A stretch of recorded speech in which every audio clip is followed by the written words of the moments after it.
So I'm going to take you through the basic setup of an Olympic-style recurve. We actually have one installed right here in front of me. That's actually Tim's recurve, his very first one. My second day Yeah. shooting Olympic recurve. So this is very common to see in this style case. You can actually fly with and protect all your gear. This is the riser, which kind of holds everything that you need to actually shoot. So this is the basis that the entire bow is built on. And then I grab my limbs, which store the kinetic energy as you pull it back because they bend. And then as you let go of the arrow, they snap forward and throw the arrow downrange. A bow is kind of just like an extension of your body. So we're really good with hand-eye coordination, throwing objects pretty naturally. And you can develop that skill pretty quickly. And archery is nothing different other than that, just a bow being an extension of your body. It just becomes part of you when you're shooting it. So this string here is gonna actually hold the bow at what is called brace height. And so now it's essentially ready to go. I can shoot it right away. Intro for 1 second. Yeah. So what a lot of people will see is they have a string with things that are hooked on the ends, Yeah. but Jake has the field expedient. Yes, so doing something like this is not exactly safe, quote unquote, but because I've done this for decades and Notice that he looks away from it. so I'm not risking my eye because there's many a times where some people slip and then, you get, don't want to lose an eye. Don't want to lose an eye. No. So definitely wear safety goggles. No. And then so because we're shooting recurve, we actually use a sight to aim. We're not using our arrows like we do in bare bow to aim. And then we have a device that is called a plunger. It's not something you'd find in your bathroom. It's also called a burger button because the guy that invented it, his last name is Burger. But today it's mostly called a plunger or a plunger button. And then what attaches to the sight is our sight pin. So this is an actual aiming reference.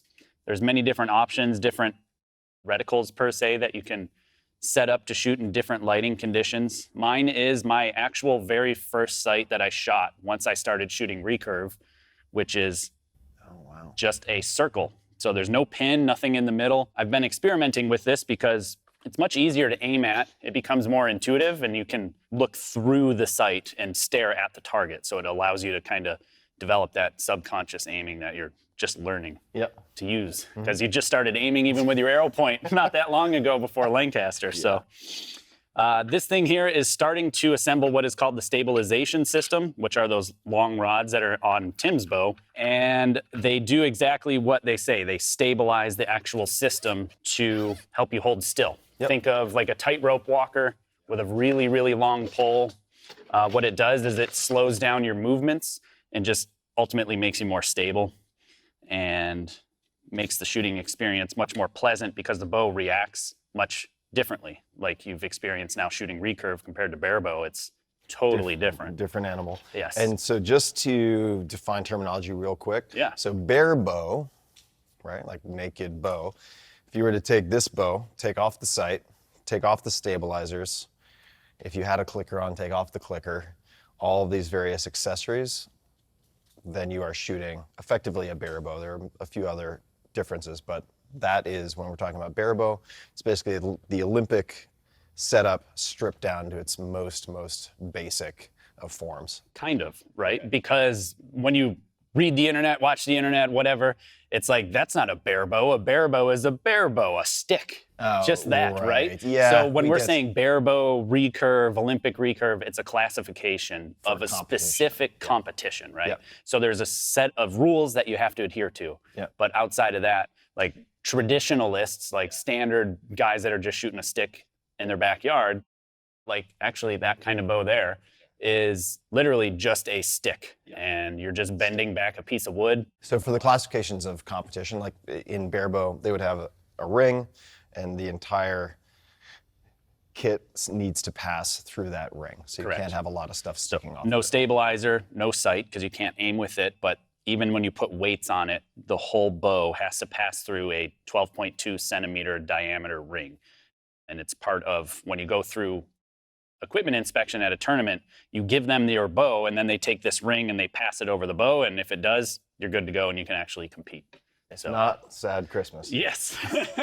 So that's pretty basic as far as the basic equipment setup for the actual bow itself.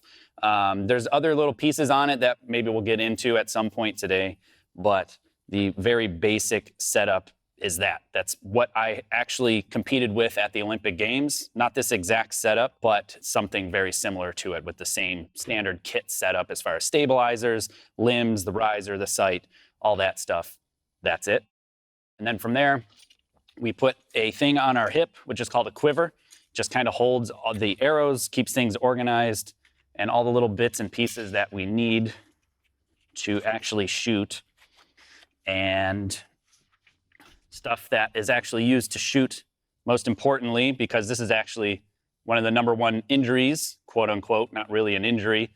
Archery is actually one of the safest sports in the world to do, but when you look at insurance, it's not safe because there's a lot of incidents. The incidents are just hitting your arm with the string. So this device here is called an arm guard. It's exactly what it is. It protects your arm. They come in various sizes and shapes. This is a bit more advanced. Tim's is also advanced, but they make full coverage arm guards that will go from basically your armpit to your wrist. They're great for beginners because they protect your arm, because it's very easy to accidentally hit your arm. And yeah, it's just your basic safety thing that everyone wears basically, except for compound shooters and some other shooters, because the string doesn't even come close to their arm, but that's more kind of advanced. And then there is the finger tab. So the finger tab protects your fingers. It's made of cordovan on the outside, which is horse leather. Horse ass. Yes, good high quality piece of horse ass. Yeah. That is very particular for archery. We're very specific with the type of cordovan. We use Horween cordovan because it is so superior to any other kind. It lasts forever. I've used this tab since the probably 2015 timeframe. So there's probably several 100,000 shots on this thing, and it's still just fine. So there's that. And then there's one more device that I think Tim currently has in his quiver, is what is called a finger sling. Mine is very high tech. It's a used shoelace that's off of one of my shoes. Basically, you make a little loop after doing some cat's cradle, strap it to your bow, and what you do is you use this to actually cradle the bow so you can't drop it. Because one of the #1 things that people do is they death grip the bow because they're afraid to drop it, and then they twist and torque it and actually affect the arrow flight. And so to remove that, you just simply don't hold on to your bow and you relax your hand, and that string catches the bow as it jumps out of your hand, and it does a little bit of motion as the bow rocks forward because of the balance of the stabilizers. Yeah, and if you don't have that on, I almost forgot it yesterday because I actually use a wrist sling most of the time for bare bow instead of a finger sling. The bow will just literally jump out of your hand. Jump out of your hand. Yeah. And you really don't want to do that if you have a brand new bow. No, and I've had it happen with my finger sling actually breaking because it wears out over time. So you're just shooting, and then all of a sudden the bow just launches, and on a hard floor like this, it's unforgiving. Yes, parts go flying. So not necessary, but very helpful, because then you get started on the right foot, form habits the right way. Yep. And then go from there. And then one more piece that I haven't yet pulled out yet, the most important part, the projectile, your arrows. So we have really nice cases that hold everything safe that you can fly with. And arrows come in many different shapes and sizes. Parts that you attach to the arrow, you have different configurations, different colors, different materials, all sorts of different things for different types of performance. And at a high level, we experiment with all of these different things. And at the highest, absolute highest level, this particular vein, that's what this piece is called here, that steers the arrow, the color actually matters. You're not supposed to mix white and blue, black and red. You're supposed to shoot all the same color, all three, all blue or all white, because the dye that is applied to this mylar changes the stiffness, so it changes the trajectory. And when you're at distance, every tiny millimeter matters. It's ridiculous. And so you mentioned one piece of this. These are the veins, right? Yep.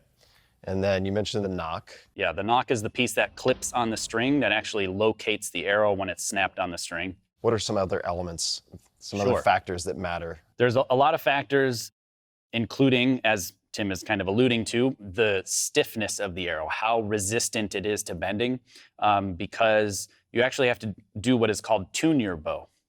where you're actually using That's a arrow that is considered to be a bear shaft, so there's no vanes on it, and you shoot them at the same target at the same distance, and you essentially want this arrow without vanes to fly exactly the same as this arrow. So that means your arrow and bow are working together. Because everybody's build is different, their arms are different lengths, their strengths are different, you have different draw weights. And because of that, the force that is pushed on the arrow is different from person to person. So this arrow here is a 600 spine arrow, and this arrow here is a 410 spine arrow. The difference there is how much does it bend when a weight is hung from the middle, a very specific weight from a very specific distance. How much deflection does the arrow bend? And 600 and 410 is in hundreds of thousands of inches. Yeah. So 600 thousandths of an inch, 410. And just for clarity, because this was confusing to me as a novice, the higher the number, the more... The weaker the arrow. Yeah, the weaker the arrow, the more because it flex. it's based on thousandths of an inch. So if it's 1,000, that's 1 inch of deflection. Yeah. If it's 600, that's 0.6 inches of deflection. So it's a stiffer arrow. Because we use our fingers to let go of the string, the arrow does not actually fly straight, which is really crazy to think. So you would assume that the arrow comes out of the bow like a dart and it just flies perfectly straight exactly at the target. But we are holding onto the string with our fingers, and the arrow and the string have to move around the fingers as you're letting go of the string. It's not a straightforward path. And because of that, it induces like this S path of the string as it's coming out of our fingers going, towards the target as the arrow is being propelled forward. And because of that, the arrow is actually flying and bending back and forth very rapidly like this. Extremely, extremely fast, and an incredible amount actually. Like this is no joke about how much that arrow bends back and forth. So what that means is like in the flight path, for a pretty decent part of it, that arrow tip is not pointing anywhere towards the target. It's doing this crazy back and forth wiggle, which is called the archer's paradox. And it essentially is in path, flying downrange, bending back and forth, and because of the design of these fletchings, spinning all at the same time. So they're spinning, bending back and forth, and propelling forward. And so to have the spine, that's where the spine comes into play. If you have too stiff of an arrow, too low of a number, with too low of a bow's draw weight, that bending does not happen. And then the arrow bounces and smacks off the bow. The arrow then flies like this, fishtailing, or porpoising or fishtailing downrange instead of flexing and flying straight to the eye, because we're not going to catch that movement because it's happening so fast. But on high-speed camera, you can see that crazy archer's paradox. Jake is a great filmer, great capturer of footage. And so when we've worked on tuning together, you would get particular angles to see how these are behaving, both bear shaft and then the fletched or version with the vanes. And if you think about, let's just say this kind of bending around the riser, let's just say, for simplicity's sake. I mean, on a trad bow, you can really, really, really see it. On a traditional bow, let's just say when people think of like Robin Hood, and you can imagine that if there's like a sine wave, and then you have kind of nodes in the middle, that's effectively the straight path of the arrow. So it's flexing, but that kind of midpoint is traveling towards where you're aiming, is at least how I think about it.